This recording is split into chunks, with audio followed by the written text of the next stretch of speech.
Good morning, everybody. Here we are. That radio show you heard about that tells you how to buy or lease a car or maintain a car without being ripped off by a car dealer. Boy, I sure wish this word would spread all over. I feel like we're preaching to the choir. We've got a lot of loyal listeners, regular callers, viewers, and you contribute to the show, you regulars. Ironically, we're trying to reach the people that don't listen to the show. So I don't know how we do that. I guess by word of mouth, spread the word, and I know you do that. We actually have people that, if you listen to this show for 2 or 3 years, and you listen and you took notes, you're more than a match for the average car dealer. And you all know the folks that get taken advantage of, the young folks. You never bought a car before. Can you imagine? You listeners now, think about that first car. You probably had your parents' help or a friend's help or uncle or something, and you got through it, or maybe you didn't. I don't know, but it was tougher than it is today because you never bought something like that before. And car dealers have been doing this for 100 years. That sounds almost hard to believe, but Henry Ford, started the dealership network with the Model T.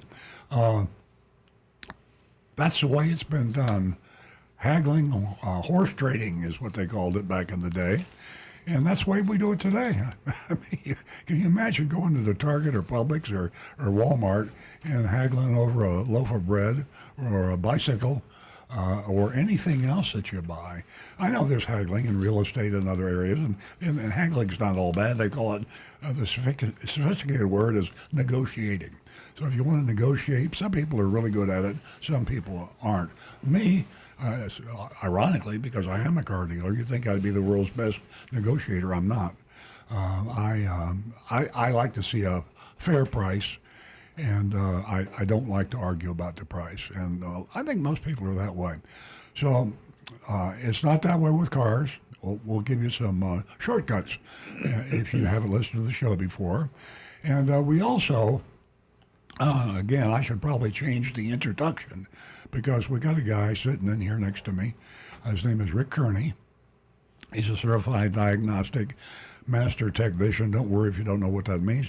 I'll simplify it. He knows everything there is to know about an automobile, mechanically, electronically, computer-wise. And what he doesn't know, he can find out in about 30 seconds. You might have to cheat a little bit on ChatGPT or Google, but we know where to go to get your technical answers. Most of them are right in Rick's brain when you've been doing it for as long as he had. 25 years, quarter century, he was playing with the combustion engine car and the stick shift car and the cars that we're playing with today. I say playing, working his fixing is really a software on wheels. It's a computer on wheels. So he has to relearn his trade every year, and he goes to school more often than that, online now. Used to fly up to Jacksonville or drive up to Jacksonville. Now he's doing a lot of stuff online. When I think about today, and I'm getting along in years a little bit, and I spend more time with doctors than I want to. But every time I go to a doctor, I get nervous if he looks like he's too old. So I'm being prejudiced against old people like me. And the reason I get a little bit nervous is I wonder, when did he graduate from med school? And, if he graduated from med school in 1965 or 67 or 68, think a half century ago, more than a half century ago, and he hasn't stayed up with medicine and science. It's just like a technician today on a car. If you haven't stayed up with the technology, you might as well forget about it. You open the hood of today's car, assuming it's got a hood, and you look down at what is kind of running the thing, and then you look at the same thing for a 1937 Pontiac. I have one on the showroom floor of my Toyota dealership in North Palm Beach. And I mean, it's almost laughable, the difference in technology there. It was all mechanics back then, and now it's all software. Automobile companies are software companies, and they're merging. They're going out of business. The industry is in a state of flux, but car dealers are just like they always were, and that's the reason we're here. They're changing, but very, very, very slowly. So if you've got a question about how your car runs, whether it's a brand new one or whether it's one you bought 20 years ago, if you hear a little, strange noise, they're always scary, those strange noises, or maybe the red light comes on and says check engine, or maybe get a little bit of pull, a little bit of rattle, or it's a smell. I mean, there's all sorts of symptoms. Well, cars are a lot like people. I mean, you got to check a lot of variables to see what is not quite right. You give Rick Kearney a call at 877-960-9960. Or you can call Nancy Stewart, my wife and co-host, or me. And Stu Stewart, our son, will be here in a while. He's going to do, I hope, a top of the hour current new auto news report. We're not sure about that, but we think so. And he'll be in the studio shortly. So if your question's about buying or leasing a car, you've got Nancy, you've got Stu, you got me. And if your question's about maintaining or repairing your car, then it's with Rick Kearney. And that number, if you won't have a question right now, and write this down, please. Grab a pencil or pen, pad, paper, and write this down, please. 877-960-9960.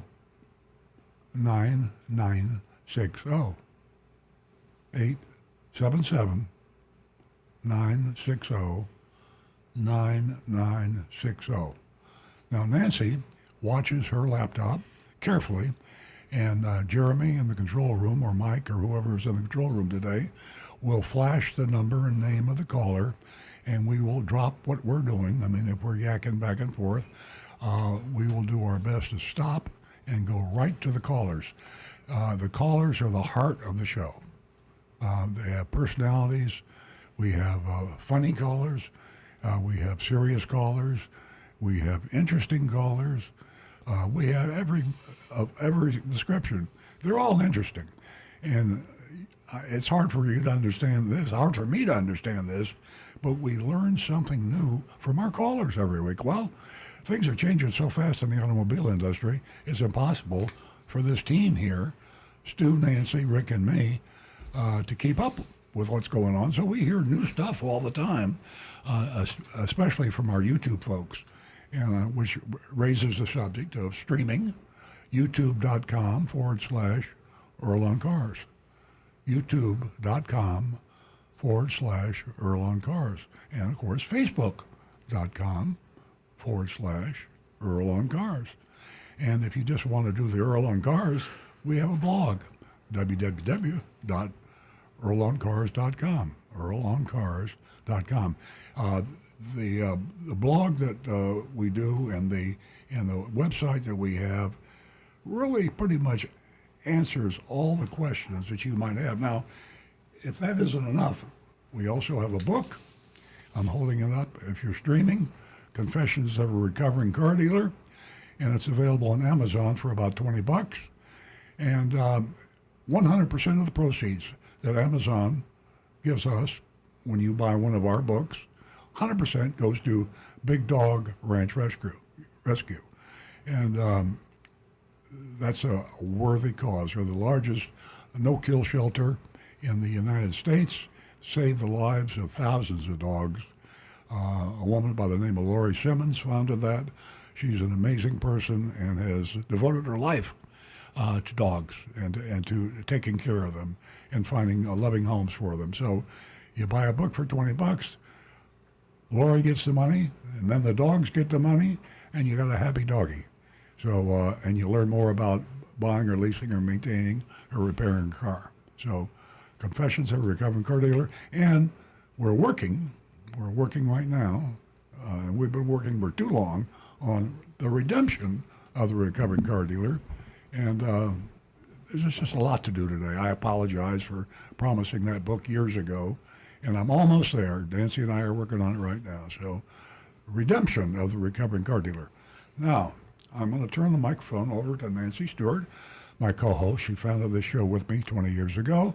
She's a female advocate, extremely strong female advocate, and she has built our audience here at True Oldies channel to parity with women. 50%, 50%. 50% women, 50% men, and boy, have we got some sharp ladies out there that call the show. And if you don't already know it, the experience a woman has when they buy a car is different than the experience a man has when they buy a car. The retail and the manufacturing industry pretty well dominated by men, and so they didn't set it up the way a woman would have set it up. Mary Barra, who's the president of General Motors, one of the best presidents they've ever had, has done a lot to remedy that problem, but that's just one manufacturer. And we need to see 50-50 like we see in the purchasing of cars. So remember, Nancy will put your call through immediately, and she will see the call first. So if you want to call the show at 877-960-9960, you'll be on the air very quickly. Nancy, I'm going to turn the mic over to you and tell us what's going on. Good morning, everyone, and welcome.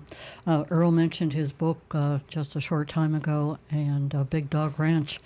By now, everyone has probably seen Governor Ron DeSantis and Laurie Simmons on TV talking about Trooper's Law and Dexter's Law, and what a great moment this is. There's so many, unfortunately, people out there who just don't know how to treat animals. I hate to even call them that. They just don't know how to treat dogs.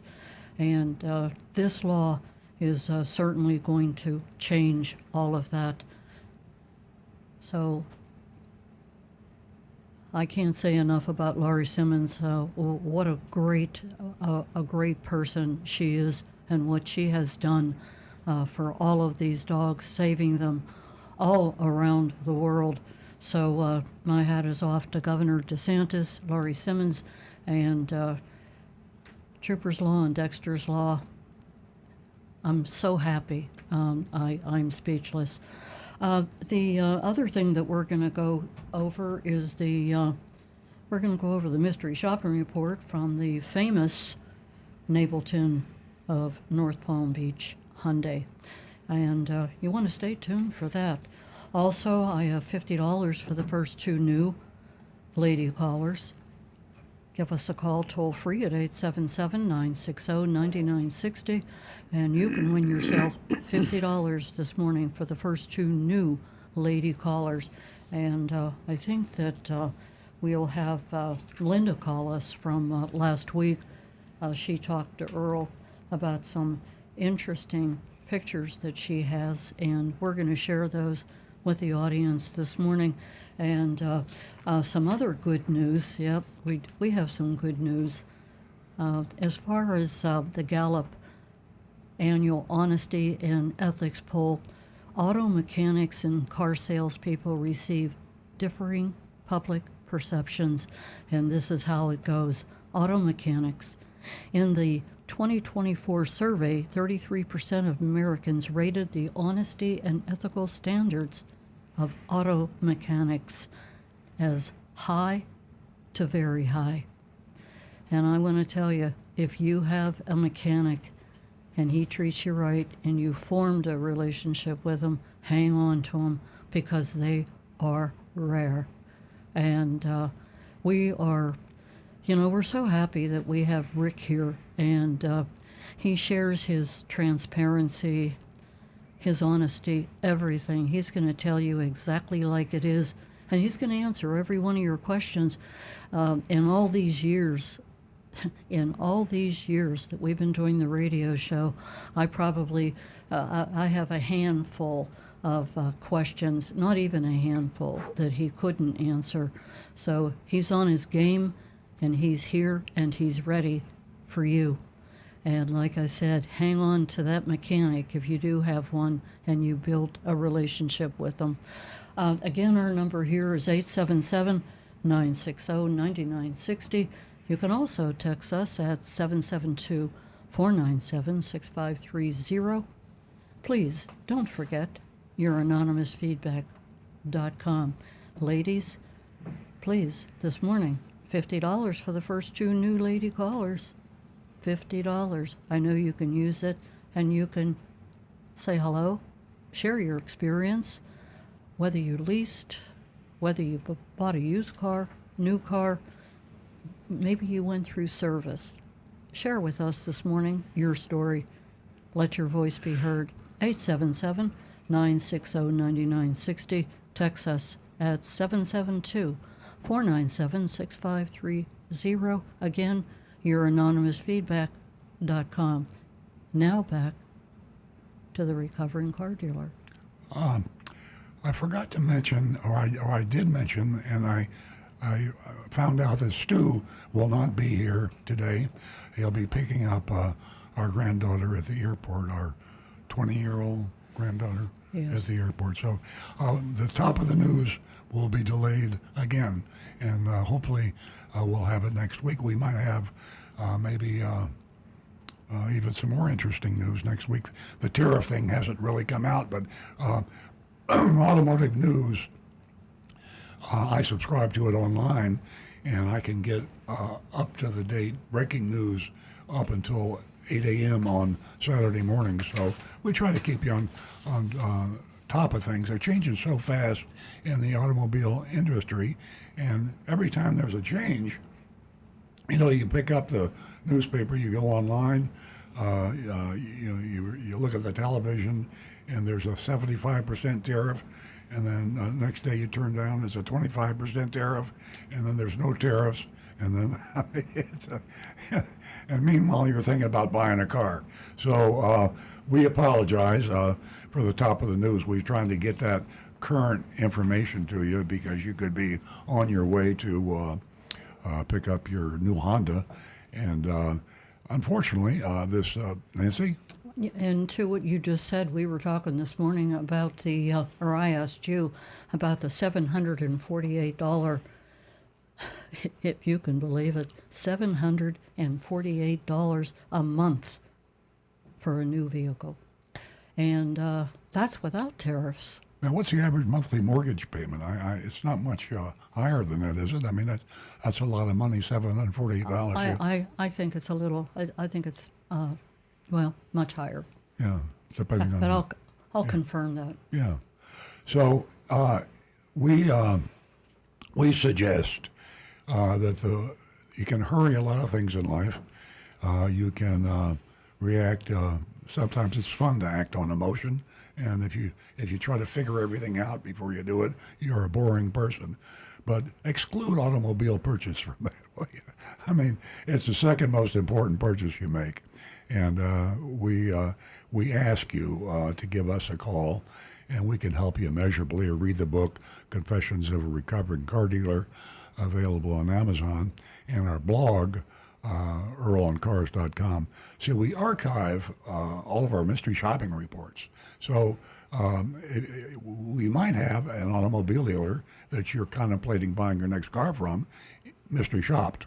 So, forewarned is forearmed, and Nancy's waving at me. I bet we have a caller. To your question about mortgage. Yep. The mortgage rates are approximately at $1,500 to $2,200. So if you have two cars. So everything is up. If you have two cars, you probably are equal to your without mortgage tariffs. payment. Yeah, so it's a lot of money. A lot of money. You're paying a lot of interest, and interest rates are high. Rick, are you? Donovan says average mortgage is around $2,200, Earl. Wow. I guess it varies from area to area. Yep. Donovan must have been on chat with me. Hey, I guarantee he's right in there. Yeah. Yep. It's there's a huge variable around the country, and I would hate to think what in Palm Beach County, it's probably even higher than that. So And the national median home price is around $400,000. Median, yeah. A little bit of a change, isn't it? Absolutely, yeah, absolutely. The other thing that has got people kind of worried is the whole electric vehicle thing going on, and we were surprised, Nancy and I, in preparing for the show, to see in the automotive news that Toyota. And as I said earlier, I mentioned, most of you know, we have a Toyota dealership in North Palm Beach. And Toyota chose to go the hybrid route. In fact, they were the originators of the hybrid with the Prius.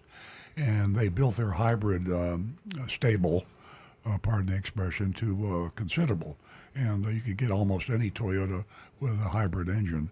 But they kind of lagged behind on electric vehicles, and suddenly, whoa, here comes Tesla, here comes Elon Musk, and the Tesla EV race is on. Toyota just announced 7 new EVs, and I don't think Rick knew that either. That was breaking news. We would have probably done that at noon if Stu was here, but we'll do it right now. So you Toyota lovers out there, hope is on the horizon.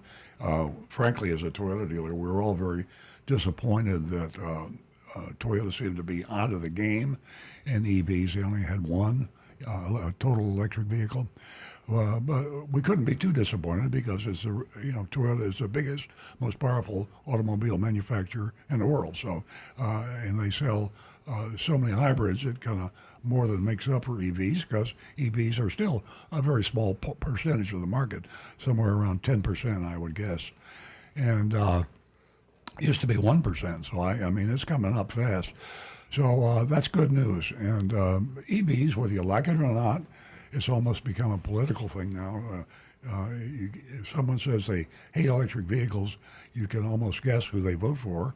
And if they say everything is, half the United States is on one side of issues and half the United States is on the other side, I guess that's what a democracy is all about. And as long as you just remember to don't take things too seriously and get mad at somebody because they bought an electric vehicle. Nancy and I experienced that a little bit because we both drive electric vehicles, as our regular listeners know. And occasionally we get obscene gestures and horns blown. But we get, actually, to be fair, we get more compliments. And when we pull up in front of a restaurant or Publix or wherever we go, people see the car, they usually say something favorable about it. And Nancy and I both were mumbling to ourselves at the Indianapolis 500 that the car she drives, a Tesla Plaid, was faster than the Corvette pace car. And to think that Nancy is driving a car to Publix to buy a loaf of bread that the car in the Indianapolis 500 can't beat in a race. I mean, how do you think Tom Brady felt about that? You're right, yeah. Rick? Hey, interesting note from Donovan here. He says he was just in Norway and Sweden for 10 days. Oh, cool. He said it's pure EVs everywhere, especially in Norway. 97% of car sales last month were EVs. No one's buying anything else. And he said hybrids just don't sell there. In Norway, it's crazy. They're removing gas stations and replacing them with EV charging stations. Half the cars you see on the roads are EVs. Oh, that's amazing. And when you consider a lot of the criticism originally, you don't hear that so much anymore about, cold weather. You don't want to have an EV in cold weather because the battery. Norway's pretty damn cold, isn't it? Yeah. Norway and Sweden, yeah, they're almost Arctic Circle countries. I mean, let's be honest. Yeah, wintertime, it gets very cold there. Nancy? And speaking of electric vehicles, do you know that the rise of electric vehicles has captured the interest of women big time? And it's all over the news. That's interesting. And, I knew it was a political thing, but I didn't realize it was a male-female thing. Yeah, so women are and more inclined. They're especially focused on sustainability and eco-friendliness, naturally. We have Linda on the line, and Linda called us last week, and she spoke to you about several vehicles, and she was kind enough to send us some pictures. And I'm going to have Donovan. I got you on my mind, Donovan. Jonathan is going to bring those up. So, good morning, Linda. Welcome. Good morning. I realize I have a number of things, tie-ins with you good people. My sister-in-law is known as the dog rescue lady in Savannah, Georgia, and she has a dog boarding business. People plan their vacations around her availability, and That's really cool. Yeah, and people call her before they call their veterinarian. No kidding. Health problems. Yeah, she's all dogs. Well, And, I hate to say this, but I tend to judge character on whether or not people love dogs. And if people don't love dogs, I'm a little skeptical. How can you not Yes. love a dog? I am too. And she's a world authority on Newfoundland, Newfies, but she loves all dogs. And she has a number of rescue dogs, and she will find proper homes for them. Mm-hmm. And if it takes her a year, she will. Anyway, and last week I had gardeners outside making a lot of noise, but Nancy said something about a good Jeff Bezos article in the Washington Post. Correct. Doesn't he own the Washington Post? My son-in-law works for Jeff Bezos. In fact, he had breakfast with him in a diner in Melbourne a few months ago. Wow. When he was in town for a launch. Wow. And what was Nancy asking if people knew? Well, first of all, Linda, I'm glad you mentioned that because we need to apologize for the date of that article in the Washington Post.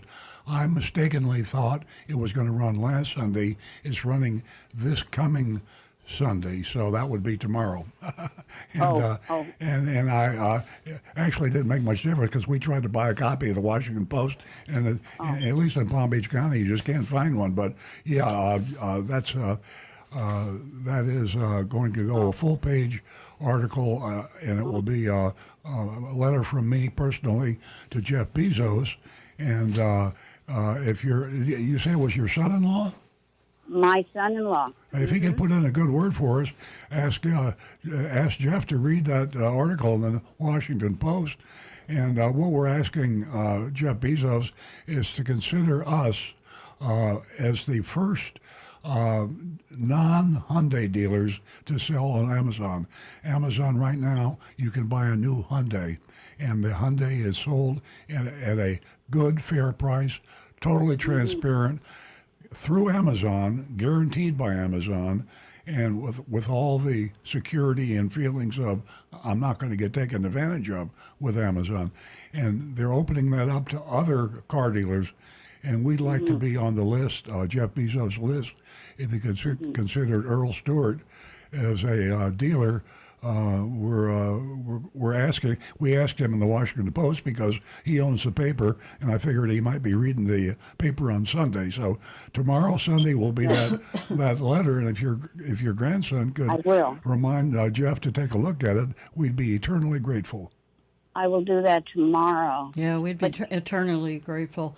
And if anybody out there knows where we can get a Washington Post, because last weekend we did a deep search, very, very deep search, and we came up empty. So, Linda, if you or anyone that's listening right now knows where we can get a Washington Post, please.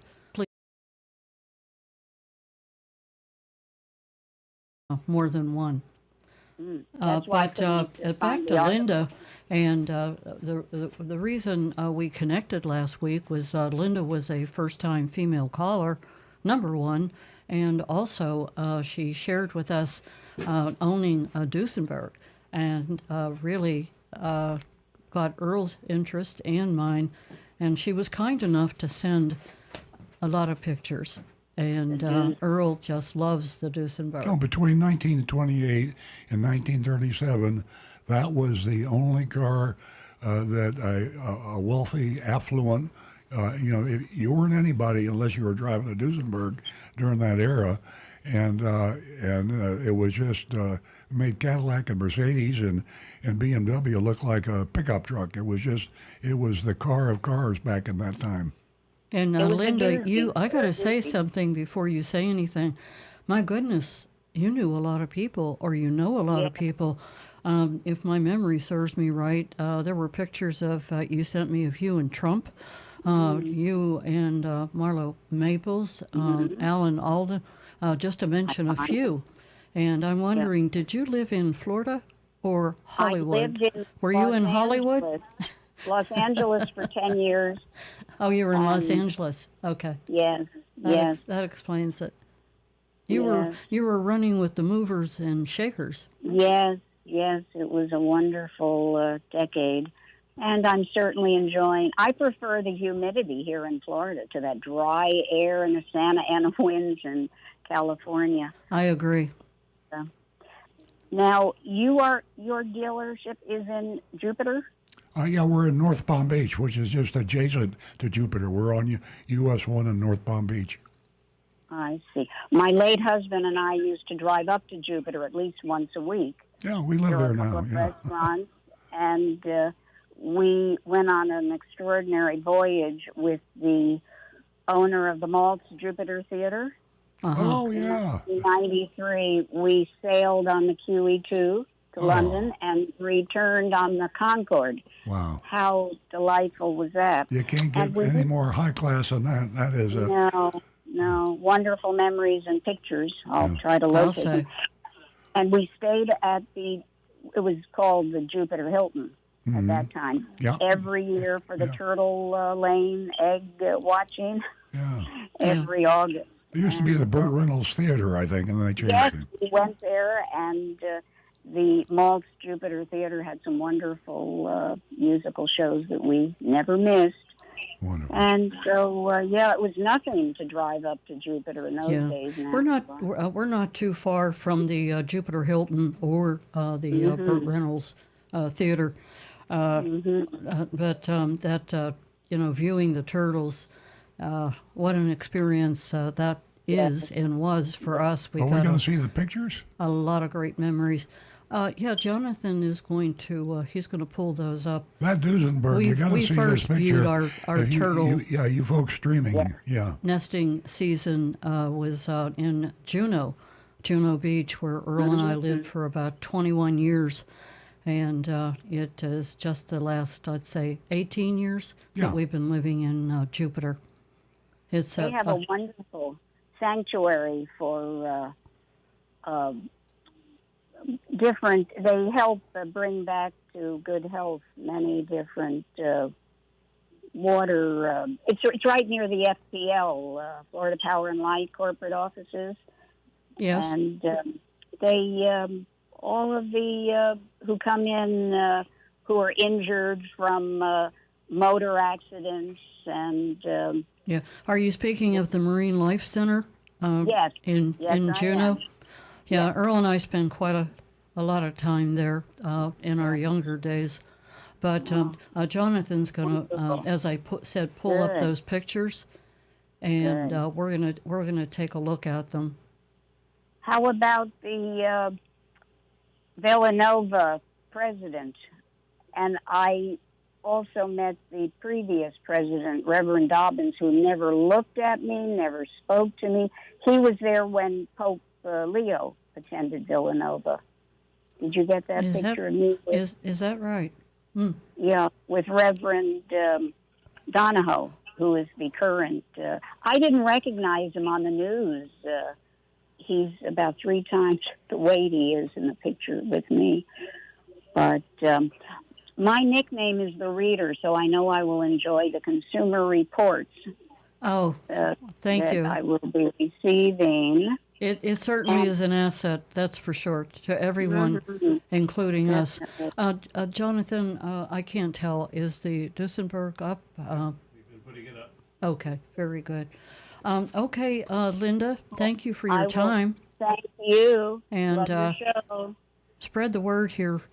You You know, a I lot will. of people spread the word that ladies are very important in this industry, and Yeah. there's a lot of dealers that just don't realize that, and it's a financial disaster for them. So I bid you a good day, and Thank I you. hope our Thank you. paths cross again. I hope so. Thank you. Bye-bye now. Have a great weekend.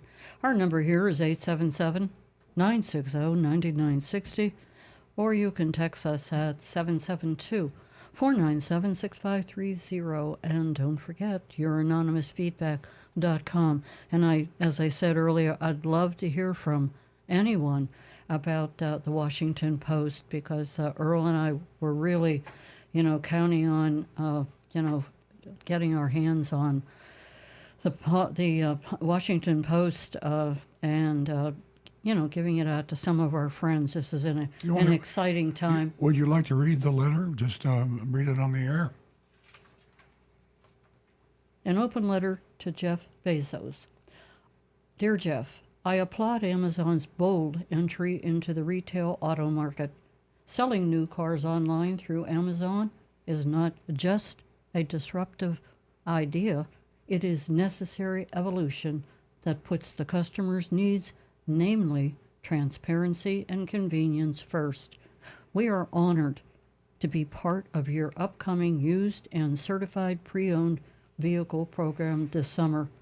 But as the founder and CEO of Earl Stewart Toyota, I respectfully ask that you consider us to be the first new car dealer, other than Hyundai, to sell new vehicles on Amazon Autos. Why Earl Stewart Toyota? We've walked the talk for decades.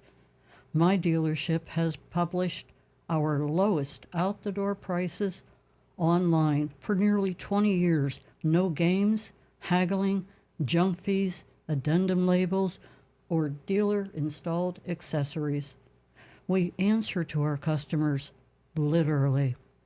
My personal cell phone, the red phone, is published everywhere and rings directly to my desk. Anyone can reach me at any time. We don't upsell or pressure. We empower customers. Our salary, non-commissioned sales team focuses on one thing: doing what's right. We're a model for national dealer reform. Our innovative and honest culture has been featured on national news outlets for decades, including CNN, Fox, the New York Times, the Wall Street Journal, the Automotive News, and I'm sure there's some here that you forgot to mention. Our top-notch customer service has led us to 6 consecutive Palm Beach Community Choice Awards for the best new and used auto dealer. If Amazon wants to test and learn from its Hyundai rollout, I believe you'll benefit from partnering with a dealership that has championed a tested and proven consumer-first model for decades. Let's build a future in which building a car online is as seamless and trustworthy as buying any product has always been on Amazon. Respectfully, Earl Stewart, owner, Earl Stewart Toyota. Oh, thank you. Yeah, I hope Jeff reads that. I hope he hears it. And it's really cool that Linda's Isn't it amazing? grandson Yeah. is friends with Jeff. I had lunch with him. I think that we're going to have some Washington Post newspapers at our front door. Boy, that'd be cool. I think Linda's listening right now, That'd be cool. and I think she's going to take care of it for us. Right, Linda? Our number here is 877-960-9960. You can text us at 772-497-6530. Don't forget, youranonymousfeedback.com. We're going to go to the phones where John has been holding from West Palm Beach. Good morning, John. Hey, good morning. I just wanted to comment on the stat that you threw out about the women leaning more towards EV cars instead of ICE. and I believe the attraction to the EV is women don't like going to the gas station and pumping their own gas, especially if they're getting ready, if they're going to work in that. How much easier is it to just plug in at home or plug in instead of pumping gas? And possibly getting gas on you, things like that. I think that may be the reason for moving towards EV. I think that's a very intelligent, and I hadn't even thought about that. The funny thing is, I'm definitely not a woman, but I've always hated to have to go through the game of pumping gas, and especially when there's a line, and especially when the pumps aren't working right. Or one of my pet peeves is we're in Florida and we get the sun bright. We got bright sunshine down here all the time, and I'm when I was younger, I was 6'5", so I take the pump, and I got the sun glaring off the counter and the gallons. I couldn't tell whether it says diesel or gas or premium or regular, and so I had to bend down and squint. And then meanwhile somehow I managed to get gas all over my shirt. And in the meantime and in between time, John, I would just simply step in and say, "Let me take over Yeah, here." Nancy, I like to pump gas. And I love pumping gas. I love express checkout at Publix. All the things that Earl finds, well, shall we say, rather tedious. But it was quite. I sometimes felt that we were on candid camera when we stopped at the gas station. It sounds weird just saying gas station right now. I have to be careful because people call me Pigpen from the Peanuts article, because I've got, when I eat, I spill food. When I pump gas, I spill gas. When I brush my teeth, I get toothpaste on my tie. I mean, I'm just Pigpen is what I am. Hey, Jonathan is talking about germaphobe. Germs and microorganisms and everything on these pumps and the handles and everything. Well, that's where you have to be, seasoned. You have to be a seasoned gas pumper. You've got to have your sanitary wipes. You've got to be focused. But John, you've got to have your sunglasses on. But what John said is true. Women typically are more clean and more careful about that sort of thing than men. Rick? Note from Donovan here. He says, one reason I read is that women are more sensitive to smells. Yeah. And with EVs, you remove a lot of that. Exactly. Yeah. And Nancy's got a nose like a beagle. And, she can walk in to any area and she can pick up, it's kind of like high frequency noise. Some people can hear. She has a high frequency nose. She can pick up any smell. Yeah, it can be a drawback at times, but extremely. I was just born. It's a terrible drawback. With a sensitivity, and that's who I am. Yeah. Okay, John. Wonderful. Thank you very much. Great call. You're welcome. Great. Love hearing from you, John. Give us a call again. Our number is 877-960-9960. We are going to... Rick, do we have any texts or anything for you to report? We do. Okay. We've got Anne Marie's initial text of the morning. We'll stick with that little tradition. Anne Marie. She says, "Good morning. I often see advertisements for certified used cars. That has me wondering about the meaning of certified." Yeah.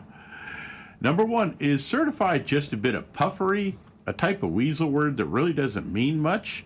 Number two, does certified used car mean, yes, this is definitely a used/pre-owned car? Number three, potential customers could feel that a certified used car brings some sort of guarantee or warranty with it. Does it? And number four, what do dealers really mean when they use the term certified used car? Thanks. Great question.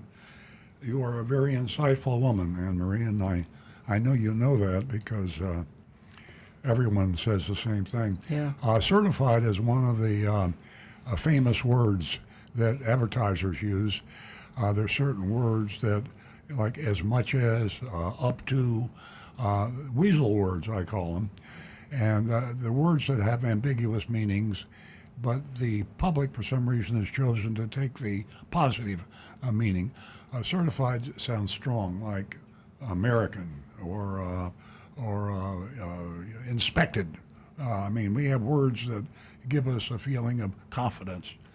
Now, the reason the manufacturers, almost all of them maybe, have a certified used car program is because they sell the warranty that goes with the program to the dealer. So it's all about the money, and life, unfortunately, is too much all about the money. So whether it's General Motors or whether it's Toyota or it's Honda or Chrysler, whatever manufacturer, they have a warranty that they make a huge amount of money on. Insurance. The reason Warren Buffett, God bless him, and I'm sorry to see him retire, he made his fortune. I mean, he made his fortune in a lot of ways because he's got all the money. I mean, wealthiest man.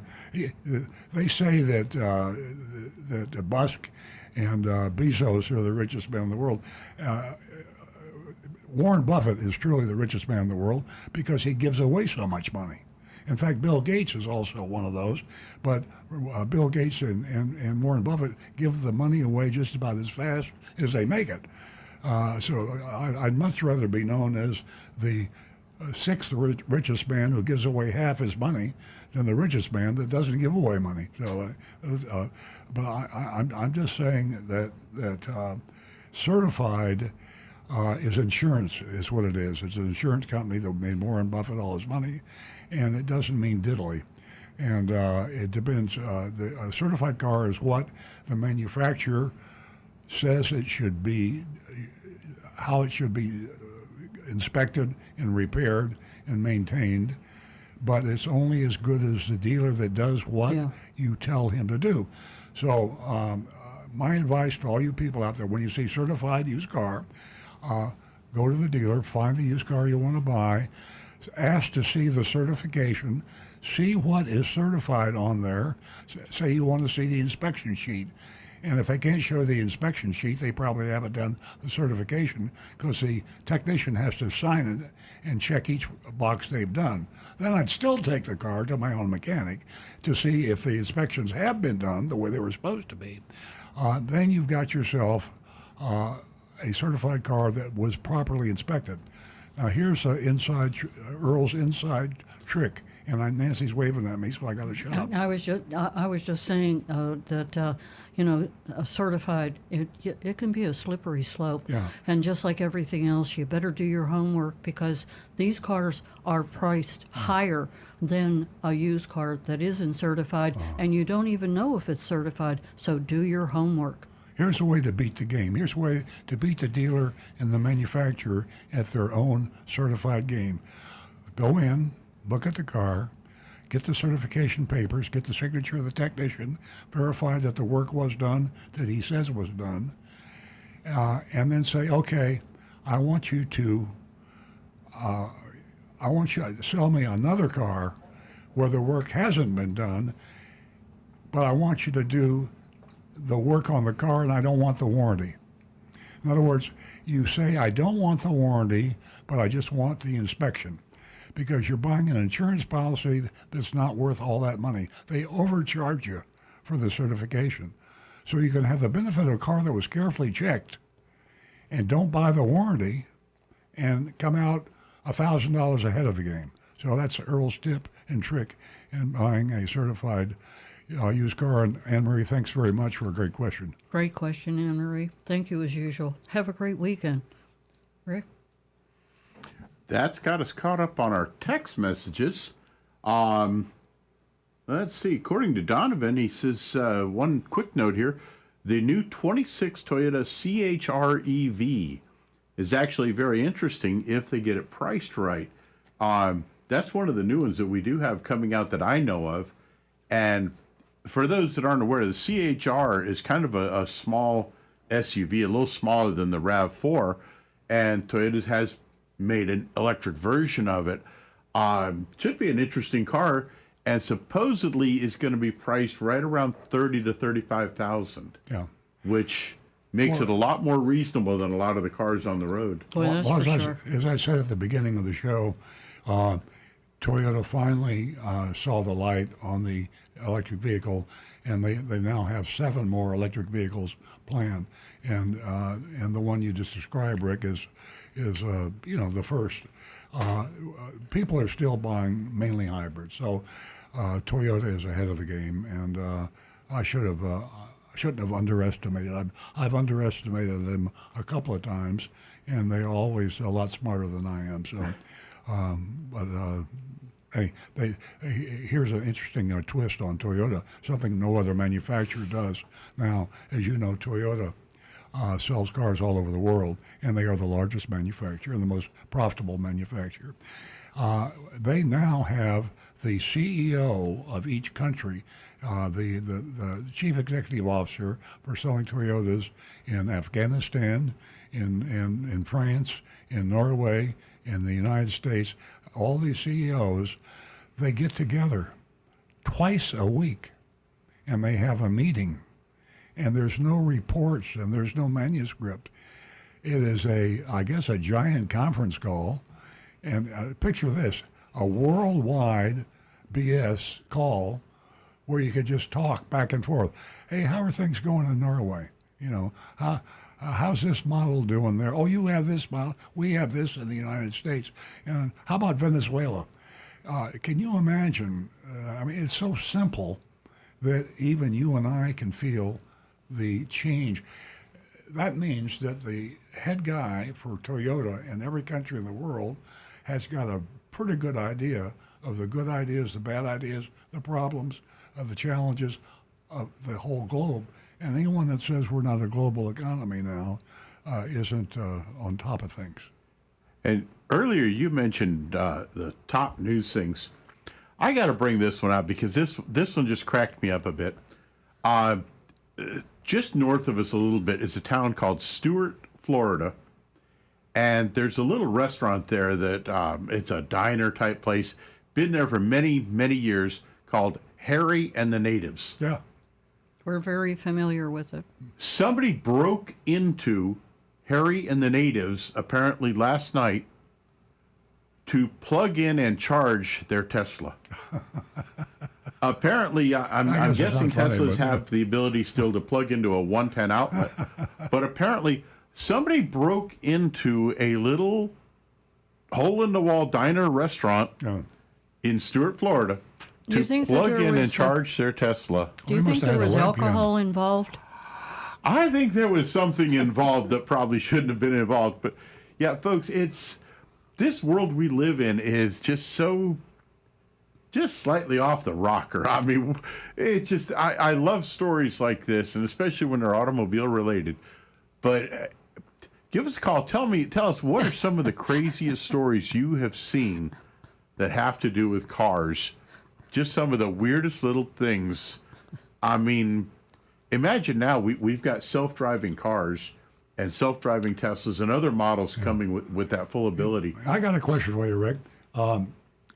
This is in the current automotive news, and the title is "How Extended Range EV Hybrids Work," and apparently they're starting to pick up. So the nomenclature is confusing to me, and I'm a car dealer.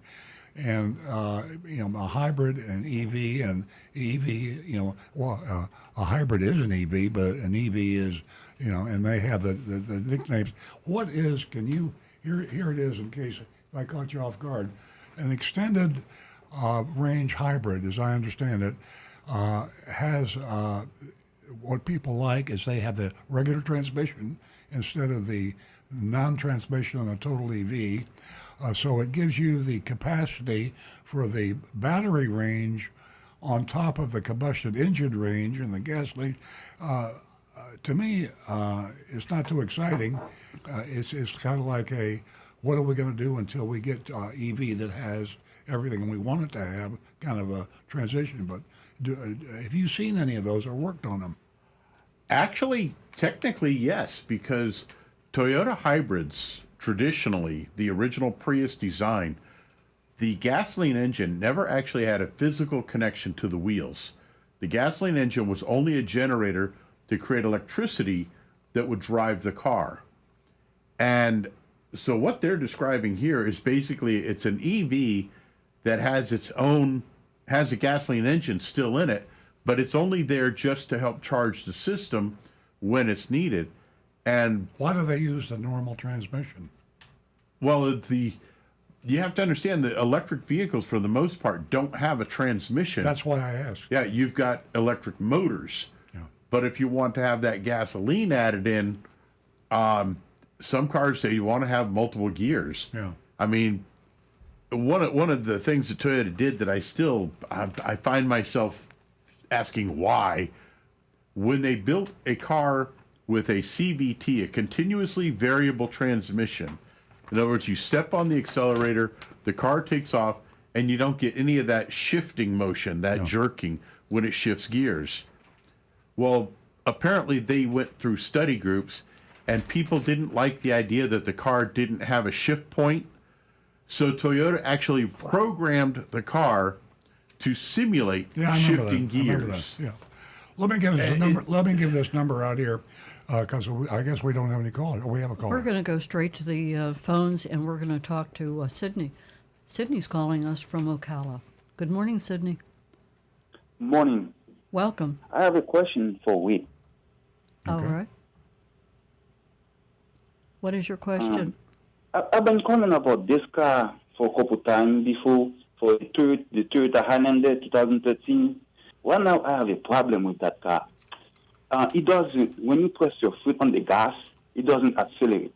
And when you have a little hill, it doesn't want to go to the hill. It's just like when you press your foot, it's just like the car slow down. And since my wife used it to take my daughter to school, she has to put on the emergency light so the car don't drive behind it. That's how slow the car is. And there's no light, no engine light on, nothing on. But when you step on the accelerator pedal, do you hear the engine speed up, or does the car just not go anywhere? The engine make a noise, then you use it, and the engine beat. That kind of sounds to me like your transmission is slipping.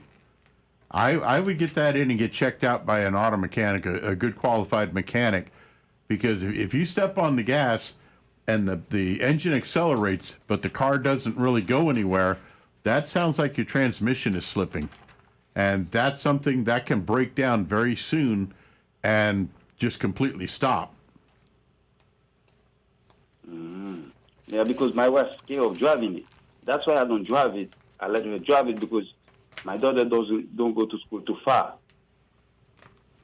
Yeah, but that's the sort of thing that once it starts slipping like that, that's going to get worse very quickly, and it's going to break and leave you stranded. Yeah, Sydney, if there is a mechanic that you know and trust, or a dealer or get a friend recommends someone that they know and trust, you or your wife take the car in and road test it with the technician.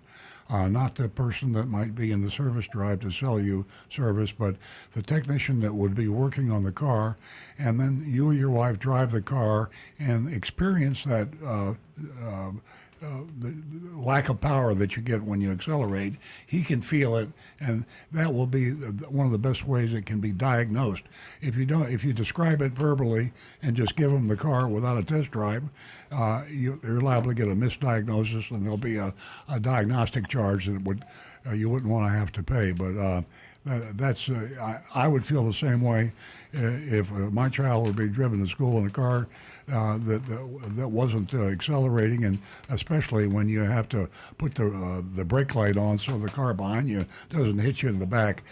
That's not a comfortable feeling with your child in the car. So I'd get that checked out right away with a test drive.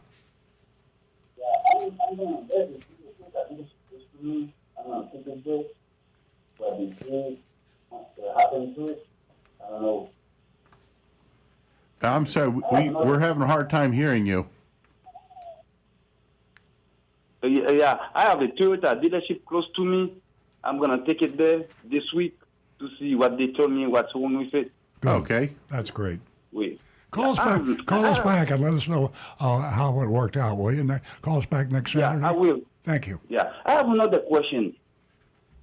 Go ahead. Certainly. I have a Subaru Legacy 2019. It just has 87,800 mileage. I just take it to the service, and the guy told me he need the injection fluid cleaning. Is that something I can do in it? I wouldn't even bother. Injector flush cleanings, it's fluff. It's made up work. It's not recommended by any manufacturer, and really all it is they're just trying to basically get you to spend money for nothing that's going to help your car. Modern day gasolines have plenty of cleaners and detergents in there, and if the car is running normally and you don't have any problems with it, it's not doing a check engine light or anything, and it's running completely normal, I wouldn't bother. They're going to charge you probably $250 or more to do that, and it's not going to do anything to help your car. What really will help out a car in cases like that, when they start getting up on mileage and you're worried about things like carbon buildup in the engine over time, is fill the car up with a good tank of quality gasoline, proper octane rating for what your car is meant to have, like the 87 octane, and just get out on the highway and drive for like 35, 40 minutes. And it gives a chance for the oil to get heated up and the engine to get heated up, and it breaks up those carbon deposits and burns them right through the engine, and everything's fine. But spending that money is just, you might as well just take the money and light it on fire and throw it in the garbage. Sydney, do this. Find your owner's manual, which you probably can't find on your car and your wife's car. And if you can't find it, you can buy one on Amazon. You can buy one from the dealer. I would recommend Amazon for a lot less cost. And you look at your car and for that year, make, and model, and then you look at the mileage. That owner's manual will have recommended maintenance, and they all owner's manual have that. A good rule of thumb is don't have the work done even when it's recommended by a dealer or an independent repair shop. Don't have the work done unless it's in the recommended maintenance on your owner's manual for that mileage. And the recommended maintenance is not as extensive as you might believe. You'd be surprised the things like flushes and made-up services that dealers have come up with that sound official and necessary, but are actually worthless. So stick to your owner's manual recommended maintenance. You'll save thousands of dollars. And also, I drive 187 mileage a day. That means 80 mileage one way, 80 mileage the other way. Mm-hmm.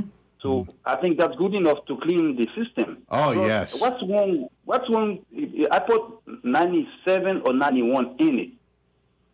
Is it bad to put that gas, the highest? It won't actually hurt anything to run the higher octane fuel, but it's really just a waste of money. If your car, when you look on the gas cap, if it says regular unleaded fuel only, then you can run the 87 octane without any problem, and it'll save you probably 30, 40 cents a gallon on fuel. Okay. Sydney, thank you very much. We're looking forward to your call next week. Yeah. Give us a call next week, Sydney, and let us I know will. what's going on. I will. Thank Have a great weekend. Our number Thanks. here is 877-960-9960, and you can text us at 772-497-6530. Don't forget you can get in touch with us through youranonymousfeedback.com. I'm going to remind the ladies that you can win yourself $50 this morning. $50 for the first two new lady callers. Give us a call. We'd love to hear from you. We're going to go to John, who's been holding in Palm City. Good morning, John. Good morning. I'm affected at my age or Earl's age by this new dust that's coming from Africa, and it's affecting me. I have a runny nose and a dry cough. Now, a question for Rick is, would you recommend, because this is all over the state of Florida, that we change the cabin filters in our cars more often than what the manufacturers recommend? It's not an expensive item, and would it be a great help if we change it more regularly? For people with allergy issues in the state of Florida, yeah, I would not hesitate to say change it a little more often. And I would even say, especially if you can do it yourself, if you're able to access it yourself and change that filter yourself, step up for the money and get the activated charcoal filters. They're more expensive, but you'll know that it's a proper high quality one by the weight of it. They're much, much heavier, but they do a better job of getting the allergens out of the air and protecting your lungs. And I know the Saharan dust that we get every year is kind of a big negative on us, but be aware of one thing. There is one slight silver lining. That also helps cut down on the number of hurricanes we get this early, because that Saharan dust and sand affects the weather patterns, and we don't get hurricanes as easily when we got that high Saharan flow. Now, the filter you recommend, the better one, is that available on most auto stores? It is, but like I say, look for the one that feels much heavier, and do a little research online for reviews on that. But yeah, you want one that's got the activated charcoal, and it actually works better as well at keeping odors out of the car as well. Okay, Rick, thank you. You'll get some relief. Thank you very much for your information. My pleasure. welcome, Hope John. you feel better, John. Yeah, Thank hope you you. get your allergies under control. Thank you. Have Thank a you, great guys. weekend. I just checked cabin filters bought on Amazon versus cabin filters bought from car dealerships. And with ChatGPT, price range on Amazon is $10 to $30 per filter, and the price range at car dealerships is $40 to $80 per filter. Yep. And so just a reminder, I'm not pushing Amazon, even though we're asking the favor of Jeff Bezos, but Amazon is just so on top of cost, and you can get whatever quality filter you want on Amazon. The one that Rick has recommended is a carbon filters, carbon activated carbon. Is that what they call it? Yep. Charcoal, yeah. And so you get a cheap filter, a medium filter, or the high price spread. You're still going to save a huge amount of money instead of buying it from your dealer. And YouTube will have hundreds of videos on every model on how to change that filter. So if you got a little bit of time, they're inside, usually behind the glove compartment. They're not very hard to change, and you won't even get your hands dirty, really. Oh, I just did my first car maintenance the other day. I have a witness. Nancy watched me. We bought a big. How much was it? A gallon. A gallon at of Ace Hardware windshield, yeah. for coolant for a Chevy for a Cybertruck. And because my light was coming on, that I didn't have the Yep. coolant, so I opened the frunk, Frunk. That was a challenge because I haven't used the frunk yet. I got the frunk open, had a hard time getting the cap off, didn't we? And I had Nancy running back and forth. She got me one of these openers for people with bad hands, and I finally got the frunk, the cap off. Yeah. And then I picked up that container, which is very heavy, by the way. Oh yeah. And I held it with help from Nancy, and I actually put all the coolant in my. I said to you, keep pouring. So Keep pouring, baby. Can I get an NISC badge for that? No. Oh, okay. Hey, I got an idea. We'll get you a gold star, though. If all else fails, we certainly can supplement our incomes. Exactly. Yeah. You and I. Yeah. We can go on the road. Anybody with a Cybertruck that wants the coolant, I can handle it for you for a small fee. Okay, where are we now? I was going to ask Rick a question about these cabin filters. Sure. Are they? Is there a filter in all vehicles?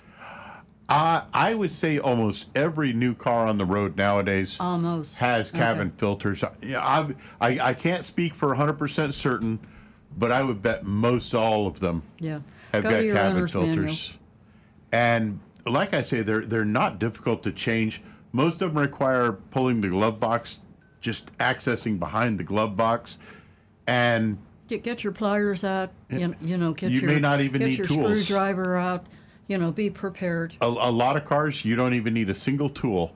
And just like I say, look up your model on YouTube, and you'll find videos of how to work that glove box loose, access that little panel, just pop the door open, and change out the paper filter. If there's one thing that they're going to try to sell you in a car dealership, it's going to be a cabin air filter, because it's such an easy sell. I mean, when you start talking microorganisms and dust and dirt, and then you can think about the asthma. Yeah. I mean, you can sell anybody. You don't want to drive with your children in that car with a dirty air filter. Well- so that's true. Especially the places. But you don't know that the guy selling you the filter, there's a 400% markup. Yep. And the guy's probably making a bigger commission selling you the filter than you pay for that filter on Amazon. Not to mention the fact that in a lot of these, like shall we say, the quick lube places, they come walking over and show you a filter. That's not the filter from your car, most likely. That's the one they keep on the shelf that looks real nasty. They're going to say, yeah, you want to change this? And they stick it right under your face. That air's going into your child's lungs Yep. right now. Yeah. And average person's, yeah, give me. What's really Yep. important, make sure that you dispose of that old filter, because all those things that you're thinking about, the reason to replace the filter are in that old filter, and you want to make sure that you get rid of that properly. Yep. Okay, we are, ladies, give us a call toll free. We still have time, $50 for the first 2 new lady callers. We're going to go to Tricia, and Tricia is one of our favorite callers. Right, Tricia? Oh, that's very sweet of you. You're my favorite radio podcast, all right? Well, thank you. Anyway, I got a great story for you. More reason I would like to see you do, like, the repair scam stories that we talked about. On Tuesday afternoon, luckily I wasn't too far from home. My car started flashing, power failure, system failure, blah, blah, blah. I could barely steer my car until I shut up the air conditioning, barely made it home into my driveway. I called Dino. He diagnosed it over the phone, said it's your alternator. Oh, boy. Okay? Right? So, I call up this new kid guy that I've been using, a mobile guy. I don't know if I told you about him. I mean, he's just like started in the business, blah, blah, blah. But we were calling around because Dino said he couldn't take care of me. Even though I've recommended Dino, sometimes, guys, he's even too busy to take care of me or take on anybody because he's a one-man show. Yeah. All right? Couldn't even help me, even though I'd have to tow my car there. So I call up this new guy, Ethan, a mobile kid. He's actually a kid, but he's very reliable, dependable, and a hard worker. Call around for getting, alternators priced from $212 all the way to $500-$600. Most of them are refurbished, Rick. Is that correct? Yeah. Most alternators and water pumps you're going to buy are the first one they're going to recommend for you is a remanufactured or refurbished. They're basic. There's nothing wrong with those.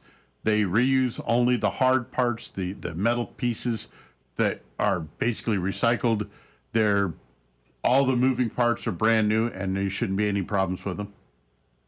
Yes, that's what I heard. So why pay for a new one when these refurbished ones have a better warranty? Just look. So right around the corner, Advance Auto had one, got it in to deliver $212.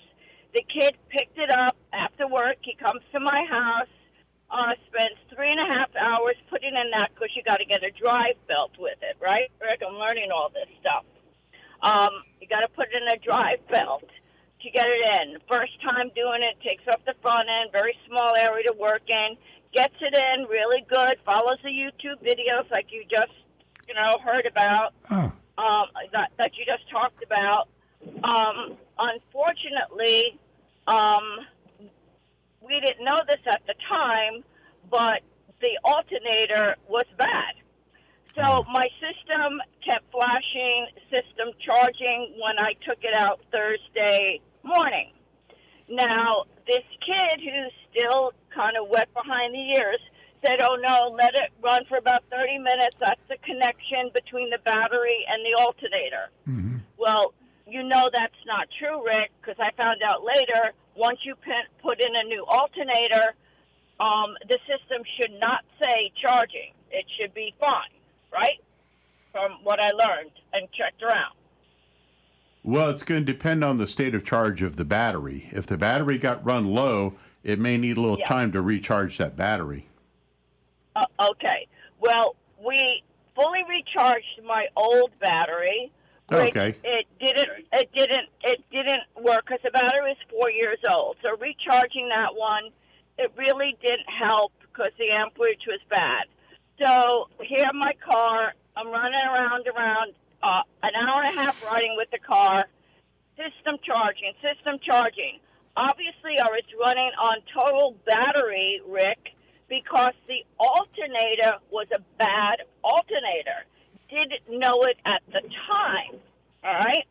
So here I am stalled again after coming back up tennis, pulling on the side of the road, have to pick up a tow truck, have to call a tow truck. I drive it to my All-American Auto, which is right across from Advance Auto, to see what they could do for me. Keeping me waiting for hours. He says, probably it's a bad alternator. Let me check the voltage. Keeps me waiting for hours. I mean, literally before he even checks the voltage.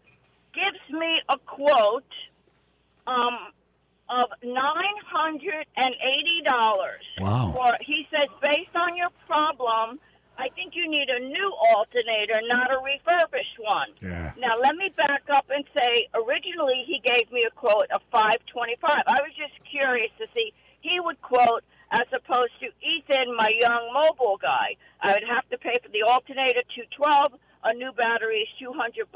I gave him some money for his labor.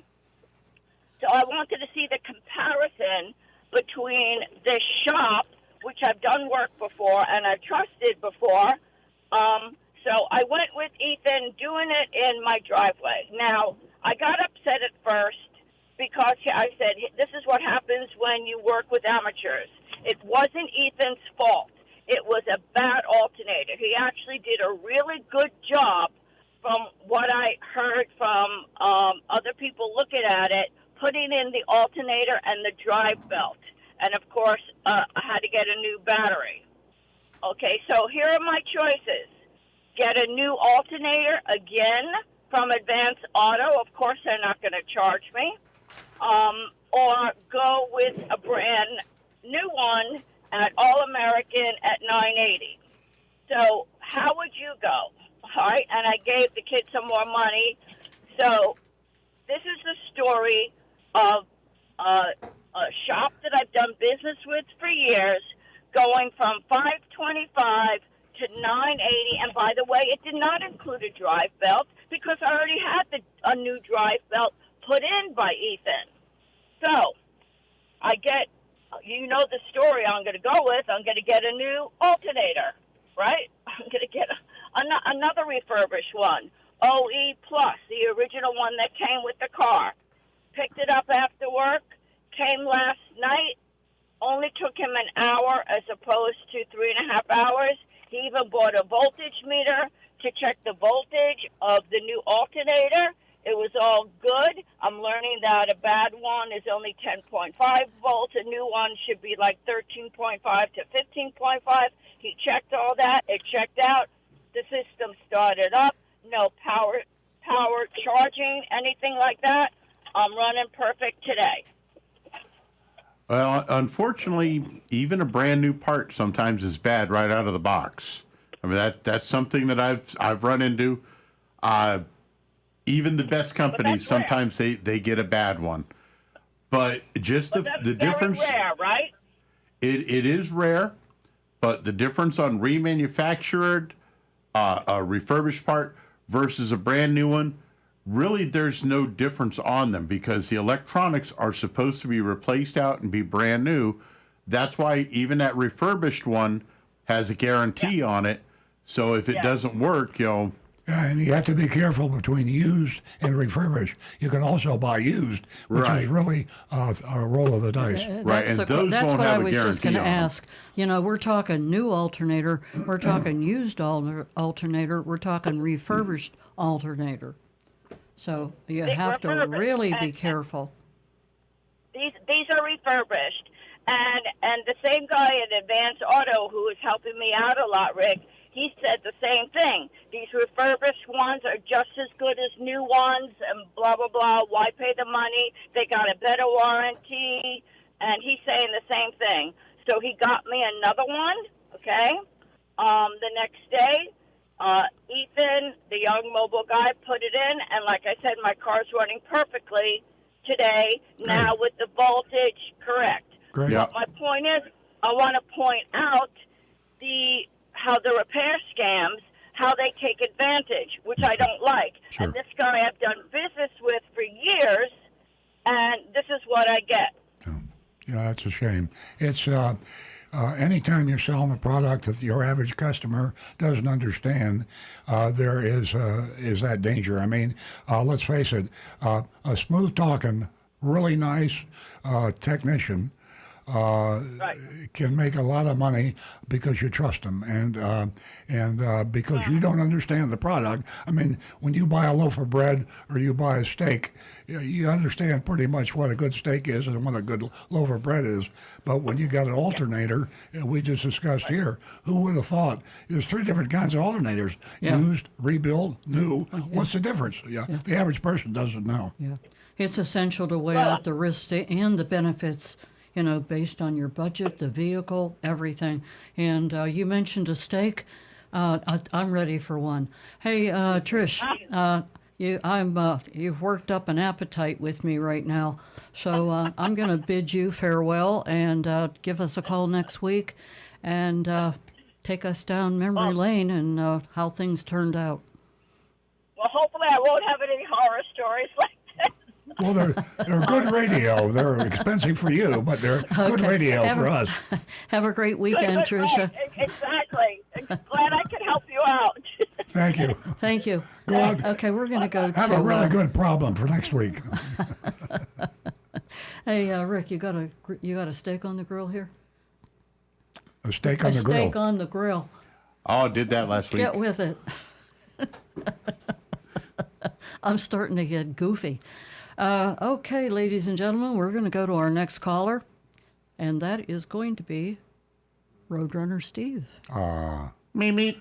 And Ben, please hold on. Good You morning, are next everybody. in How line. you doing? Go I ahead, like Steve. that first story. That was very interesting. Even I was amazed at that. Oh, you were. Yes, if you're going to change the alternator on your car, when they sell it to you, have the guy test it right there in the store. Maybe you could save some time and money with that. Good point. Yeah. Good point. Yeah. The, and where were you, Steve, when Tricia needed you? What day was it? No, I can't deal with those cars where you can't even get your hand into the Steve, motor. I think after can't talking deal to with you them. all these years, you can deal with anything. No. I had 3 ex-wives, so I don't know.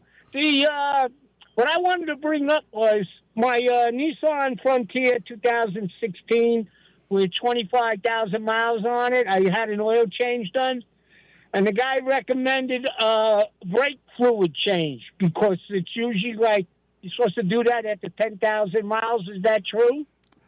A lot of people recommend brake fluid exchanges, How about flushing the brake fluid. How about the manufacturer? Yeah, the manufacturers generally don't recommend that as a necessary maintenance item. And unless there is some reason to change the brake fluid, that it's been contaminated, or if it's really, really super old and dirty, I might consider it. But otherwise, it's pretty much a fluff thing. Yeah, I know. It could wear down, though, right? Brake fluid eventually can break down, but we're talking years. And granted, brake fluid is what's known as a hygroscopic fluid. Exactly. It absorbs moisture from the air, but that's why the special rubber cap is on there to help prevent moisture from getting in there and condensation. And the whole system, except for that little tiny opening at the brake reservoir, the rest of the system is sealed, and that fluid is simply there for a hydraulic purpose back and forth. And yeah, a lot of companies use that as a fluff upsell because they can charge you a bunch of money, and odds are you're never even going to know if they did it or did it properly, because it's so easy just to take a turkey baster from Publix, suck the fluid out of the reservoir, pour in a half a pint of fresh fluid in there, and it looks all bright yellow and pretty and clean, and it looks just fine again. But And with all that moisture, it can lower the boiling point of the fluid, leading to some potential brake failure. Yep. And Earl's pulled it up here on ChatGPT, and they say apparently it's recommended every 30,000 or 2 to 3 years. They obviously to use .3 brake fluid, but unless that fluid really looks bad to me, dark or dirty, and if you're feeling a problem with the pedal, I might consider it. But otherwise, it's not something that I would recommend in most cases. Well, does Nissan recommend it? I think that's what it said. In the book, well, right now I'm in my Sentra, not in my Frontier. Oh. But when you brought up the turkey base, I had to laugh to myself. On my road run, I wanted to take some antifreeze out of my radiator, right, without opening up the petcock. Yeah. So I went to Dollar Tree, and I got a turkey baster, and I started taking some out. Oh, yeah. For no reason. Yep. That's why they come in handy, those things. You'd be surprised. Wow. Oh, hey. Yeah. I once used a turkey baster to irrigate my sinuses. Earl's very experienced with turkey basters. Let me announce to the audience that if we had more time here, and guess what? Let me get you warmed up for next week's show. We will discuss Earl's turkey baster. She had to revive me on the kitchen floor. I was with a box of Morton salt. Yeah. Okay, I just want to thank Tish for that wonderful conversation she had there. It probably opened up a lot of people's eyes about that. Yeah. With that. Okay, everybody have a safe weekend. Beep, beep. Thanks, Steve. Nice Bye-bye. talking to you. Have a great weekend. We're going to go to Ben and continue the fun here. Ben from West Palm Beach. Good morning, Ben. How are you? Yeah, I'm good. I have a question for Rick. Okay, he's ready. Okay, I have a 2005 Nissan Sentra, and when I bought the car, it had a presswood on the covering the spare, and it had two mats in there. One of them had a rubber type backing. Yep. And I had to dump the mat with the rubber type backing, because in the summertime, it would emit like a greasy substance in the trunk, so I dumped that, and the presswood type wood that was in there, it got wet because I had a case of water in there, so it got wet and it got mushy and stinky, so I had to dump it. Now I realized that the trunk is developing like condensation, in the trunk. It's does because the presswood is no longer in there and the mat with the rubber type backing. Do you think that's the reason why the condensation is building up in the trunk? More likely, you've got a really tiny leak. One of the rubber seals or something is starting to let some fluid into the trunk, and you've got a little bit of air. The moisture builds up in there. Once you get water in there, Florida heat hits it, and it turns into a little steam chamber. My recommendation, unless you want to spend the money to replace the rubber gaskets and start looking to see if you've got a leak somewhere, I would simply go over to Home Depot or Publix or something and get some damp rid. Damp rid is available in these good-sized buckets or even in the bags. You can get it on Amazon as well. And basically what it is, it's a desiccant. It's a special, these little beads that are designed to absorb moisture from the air. Chuck a couple of those in the trunk, They will absorb all the moisture from that condensation and dry it out quite nicely. And for replacing that pressed wood board there, what I would do for that is go down to Home Depot again or Lowe's and get a sheet of what's called Luan. It's a very thin, very strong plywood that's only about 1/8 of an inch to 1/4 of an inch thick. And just drop that piece on it, draw it out, and cut around it, and slap that in place of it. Boy, I'll tell you it'll do what, the Ben, job. that's great advice from Rick. And I'll tell you what, I know firsthand. I've been using damp rid, all facets of it. It's whatever you're going to use it for. You could get the bags, you can get the buckets, you can get anything you want. You can get it scented, you can get it plain. I use it everywhere. And at this time of year, I use it in my vehicle. I use it in my home. I've got stacks of damp rid. I'm going to take out stock. And folks, one thing to remember with damp rid, if you drop your phone in the water and everybody says, oh, put it in a bag of rice, no, because rice will let dust get into your phone. Damp rid will not put dust in anything. Yeah, that was one thing I didn't know, and Rick turned me on to that many, many years ago. Great advice, Ben. The damp rid and sounds good. Tell me, what's the thing you said? It's Luan. Spell it. Do you know how to spell it? Yeah, it's just Luan. And it's a very thin, very strong plywood type material that you can, just a simple little jigsaw to cut around the shape of it and cut a hole for that little mounting piece in the middle where the bolt goes through. And that'll replace that cardboard piece. But that pressed wood piece, even through Nissan, is probably going to be a couple $100. Yeah, I was looking it up. You're right about that. I don't want to. It's an old car. I don't want to spend that much on it. No, you can get a piece of that Luan from Home Depot or Lowe's, and they'll even cut it down to almost the right size for you, and it's like you're looking at $25. So $25-$30 and a few minutes of work to cut it, and it'll save you a fortune that way. Okay, all right, good advice. Next question, quick question. Now, the car soon needs tires. I'm gonna go buy tires for the car pretty soon. Now, tire rotation. I know there's a pattern you have to follow, but let me ask you this because I'm kind of a do-it-yourselfer somewhat halfway.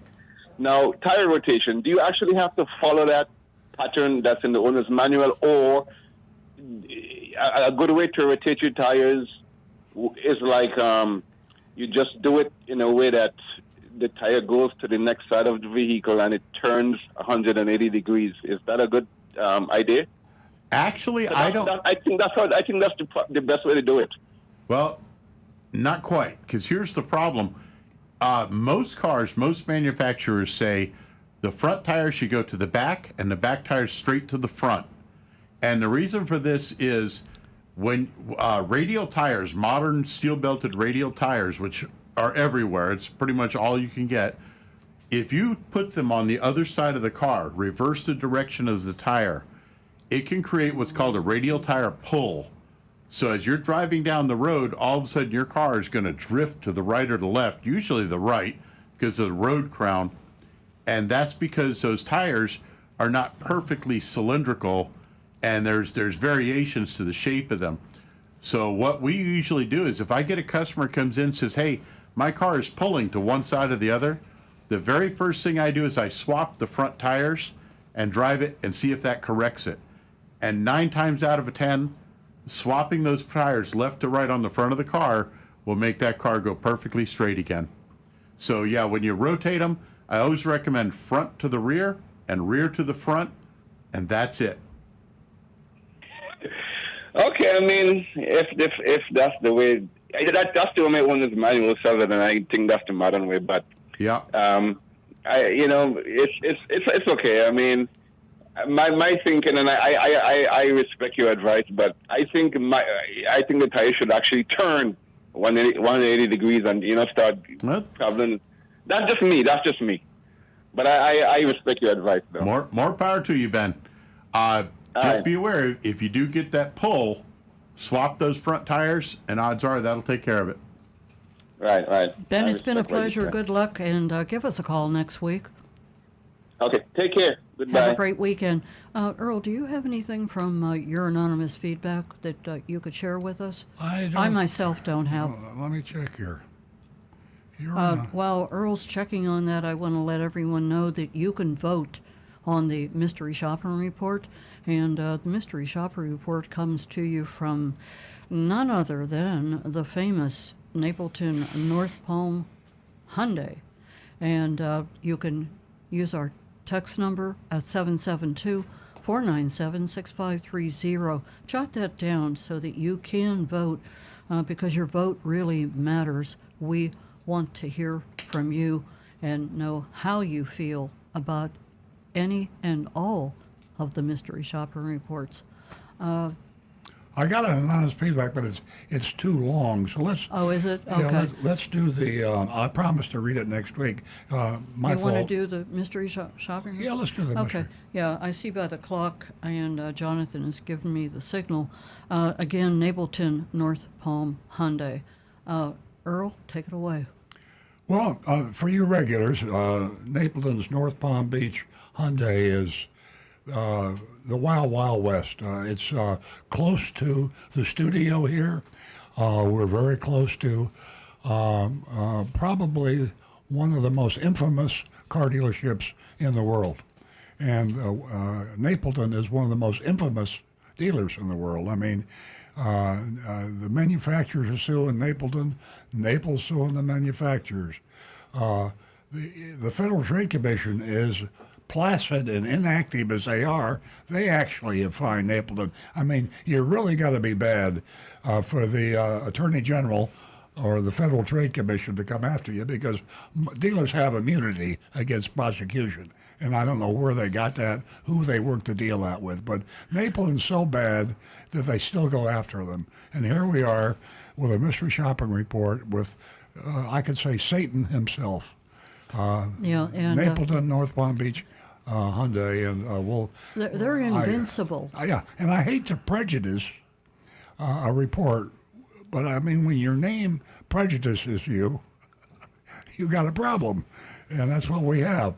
I'm going to talk, if we have time after the report, to our new Attorney General. Rick? One of my YouTubers, Johnny, already said, I already have my grade for Napleton. We have a new Attorney General in Florida. The last Attorney General we had was so bad and did so little to stop the dealers in her tenure that they promoted her to the United States Attorney General. So you can't make this stuff up. Now, and our brilliant governor has appointed a guy named James Uthmeyer. Look at Uthmeyer. James Uthmeyer is our new Florida Attorney General. So remember that name because he may be president of the United States one day if he's bad enough. Soon. Yeah, Pam Bondi or was it Ashley Moody? Who knows? They're all bad. They're all bad. Who did what? Okay, so here we go. Who was more effective? Ancient Lightning. Nobody. We need to get the Congressional Medal of Honor for venturing into hell. She went into hell unarmed to do her job, and she asked for Satan, and we have it here. Okay. Hey, they said, which one do you want? Right. Well, 5 of them are busy.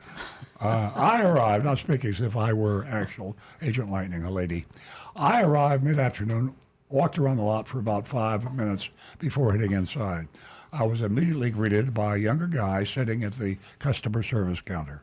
He asked, are you here to see anyone in particular, or can I help you with anything? I replied, I'm here to possibly buy a new car.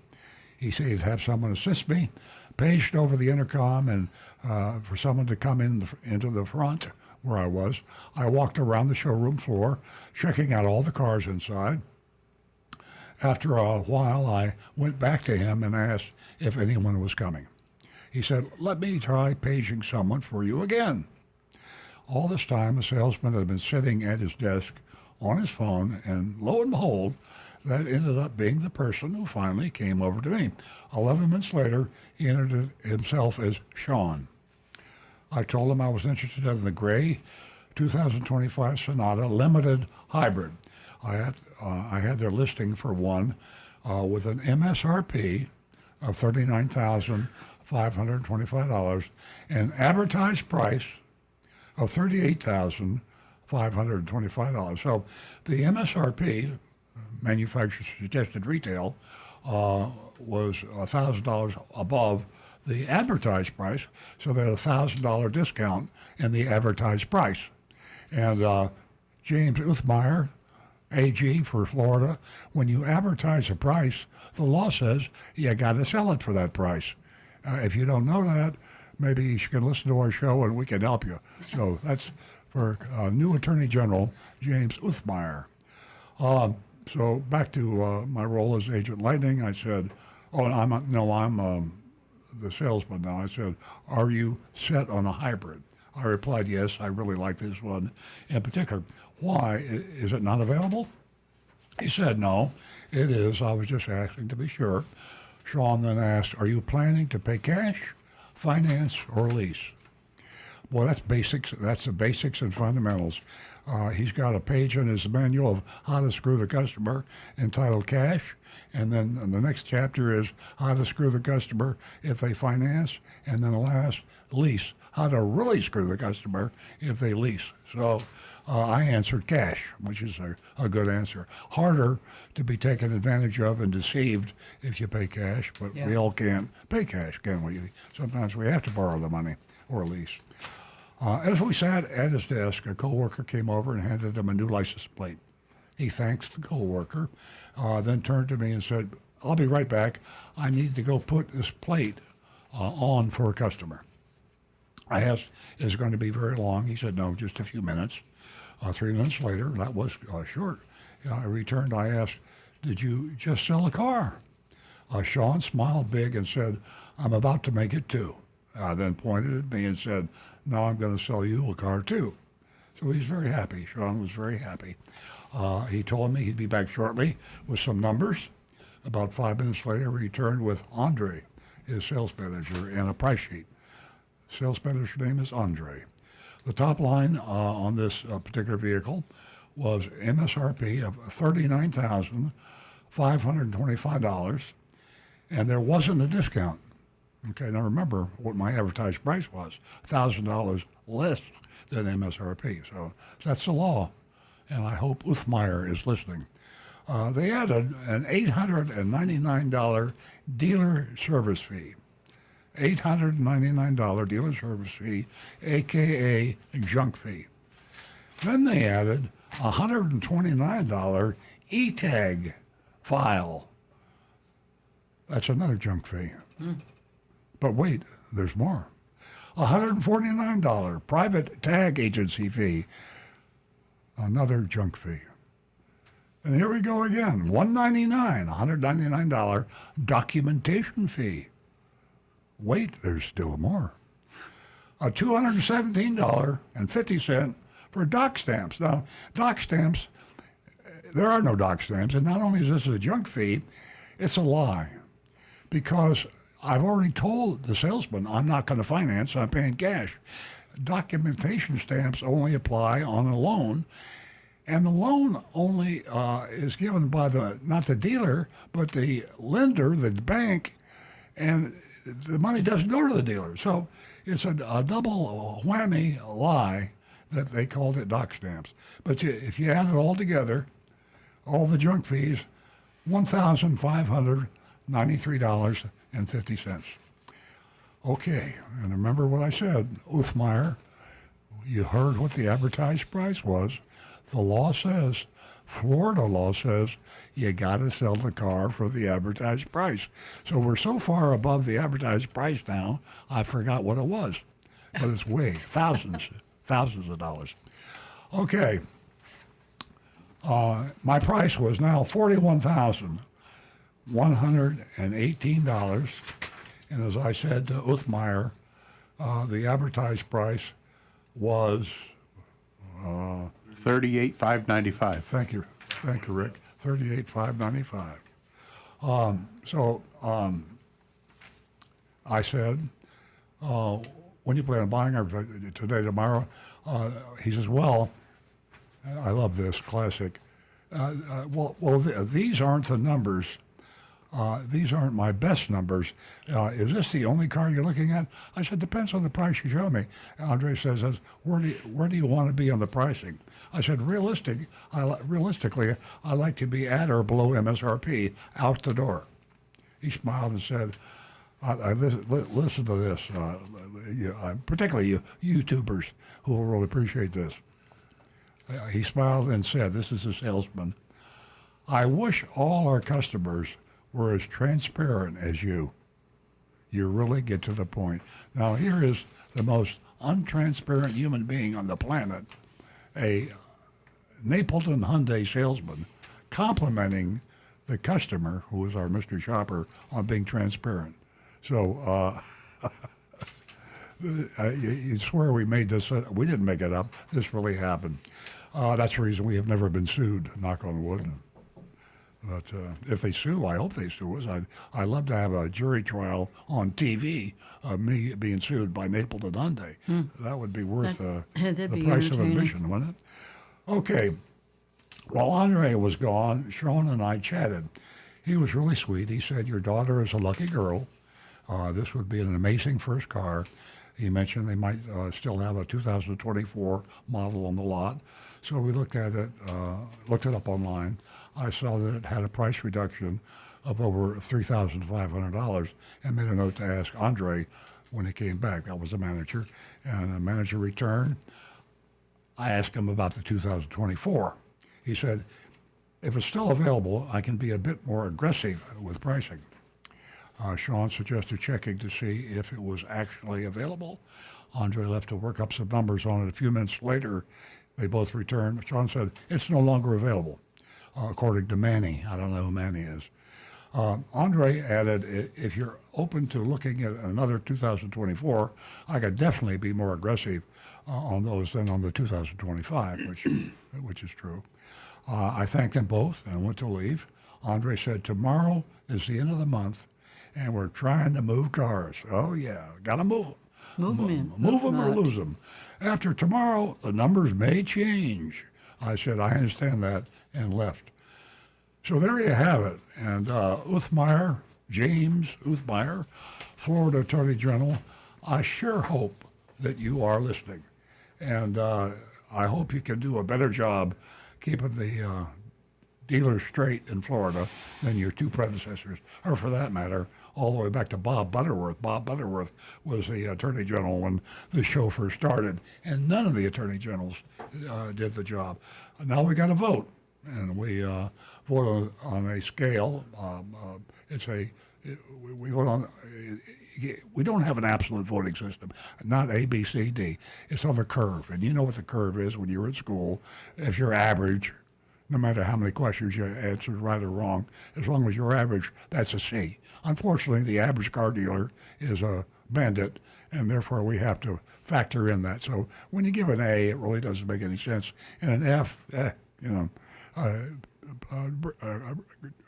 grading on the curve is better for the people that refer to our good dealer, bad dealer list. Gives you a more of a logical choice.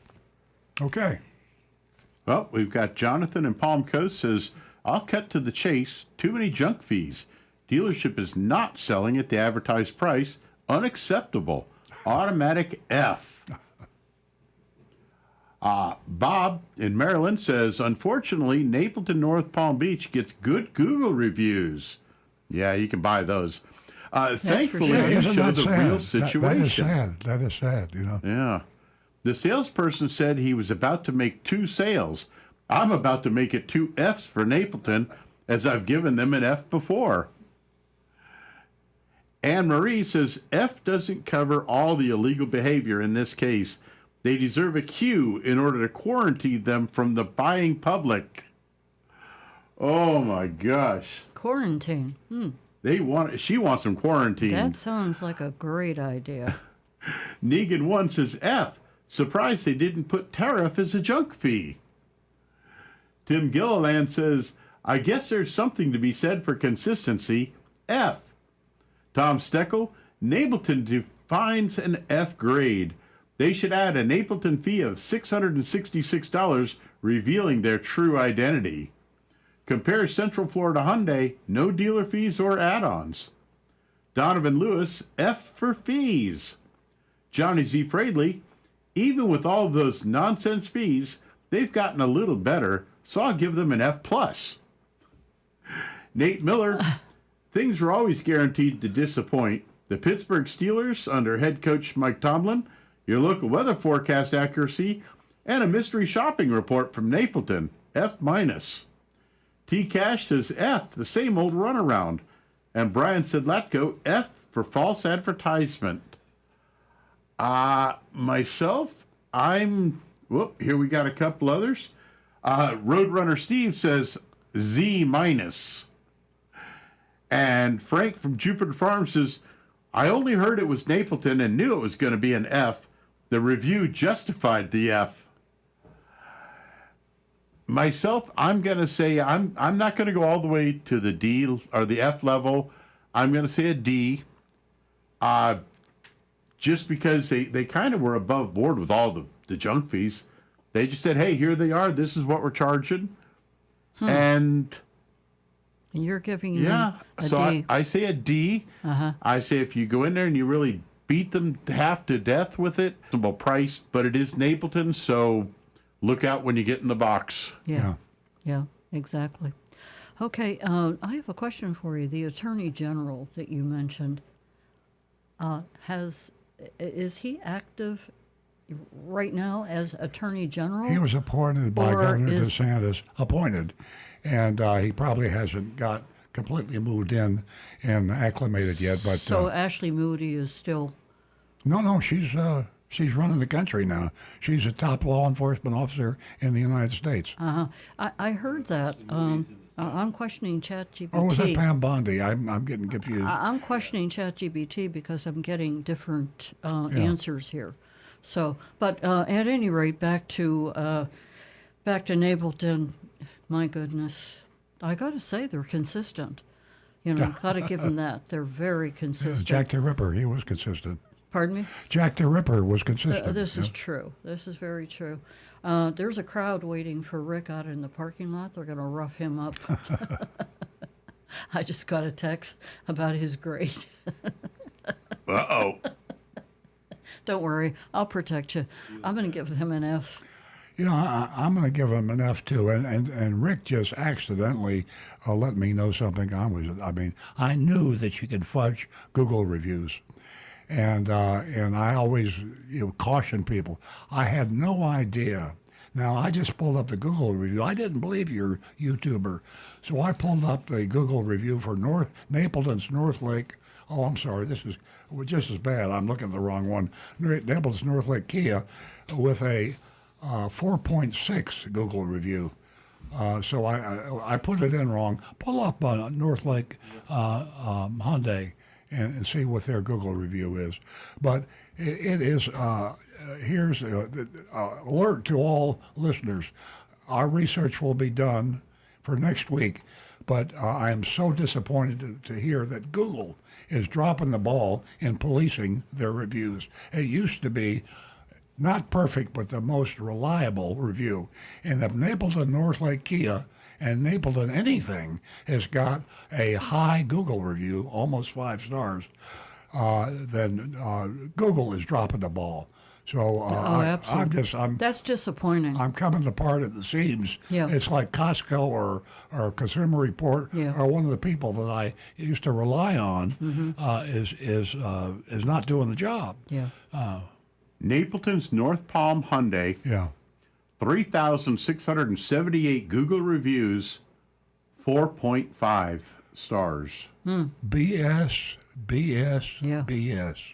And what a shock. Their Yelp rating, this is from Yelp.com, 183 reviews, 1.9. Yeah. Boy, I tell you what, when you lie, cheat, and steal, you do it everywhere. So they're lie, cheating, and stealing their customers, and they're lie, cheating, and stealing Google. And here's a couple others makes me question them as well.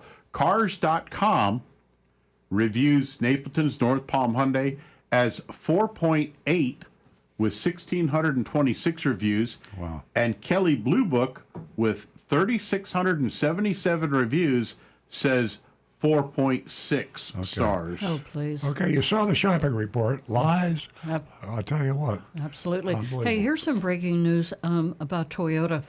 Production of 2 American-made all-electric models is slated to begin next year, joining 3 new imported EVs.